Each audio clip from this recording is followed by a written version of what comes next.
Why, hello friends and family. Come on in Kamira's Kitchen because today I'm going to be showing you how to make my green seasoning marinade. Now, green seasoning is a blend of fresh herbs, garlic, onion. I use a little bit of habaneros or scotch bonnets so that you can have a quick marinade always on hand to cook your meats. I learned about this when I started getting into Jamaican and Caribbean cooking, but I altered the ingredients a little bit so that it fits my flavor palette and the types of things that I cook in my kitchen. You'll see this green seasoning used a lot on this channel, so go ahead and make it, and I promise you it is so delicious.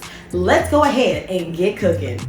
I love basil, so I am using a whole lot of basil. Right now my basil is stored in a mason jar because that's the correct way to keep basil fresh. And this is basil that is fresh from my garden. I just picked this morning.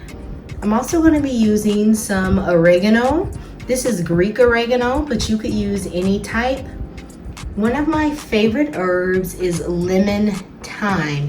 It adds a little fresh lemony flavor to your dish, and I'm using a lot of that today. There's no real quantities, there's just proportions. So I'm using more basil and more thyme. I'm adding a small amount of rosemary.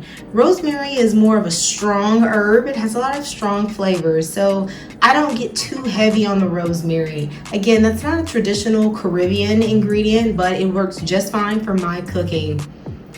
I'm putting a squeeze of lime. It's about half of lime. This also helps it stay fresh in the fridge. A small onion as well as some green onions. The green onions give it a herbal taste, and this small onion is going to just give it a nice base flavor.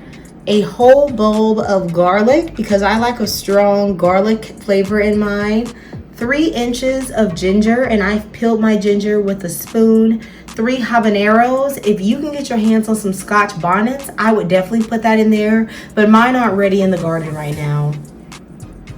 I also have parsley. This is just, you know, a nice sprig of parsley and a lot of little spring onions. This is probably the equivalent of about 2 spring onions, 2 or 3 spring onions in the store. The ones in my garden are kind of on the small side. Alright, so you guys have seen the ingredients that I'm putting in my green seasoning. You guys put whatever you want in yours. Now I'm just showing you my basil out of the jar to give you an idea of how much basil I'm using. I'm using quite a bit. I got this from my garden, so there's no real weight like you might get in a package of a store, but I'm using all of this, including the stems, in my green seasoning. I already added my onion and my ginger and my garlic, and I started processing that in the food processor. Now I'm just adding my basil, and I put everything in there. So just add everything to your food processor or blender. If you're using a blender, you might need to add a little bit of vegetable oil to encourage it to blend, and it'll become more of a smooth paste instead of gritty like I have, but that's fine. I've done it both ways. You just don't want to add water if you're blending because that will make it spoil quicker. So I give it a quick puree in the food processor, and it has a nice relatively coarse texture that I like.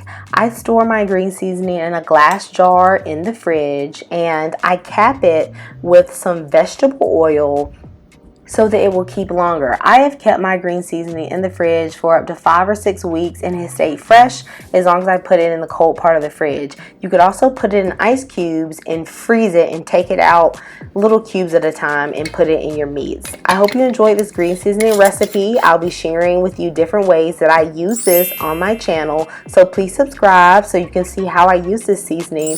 Thank you for watching and have a great day.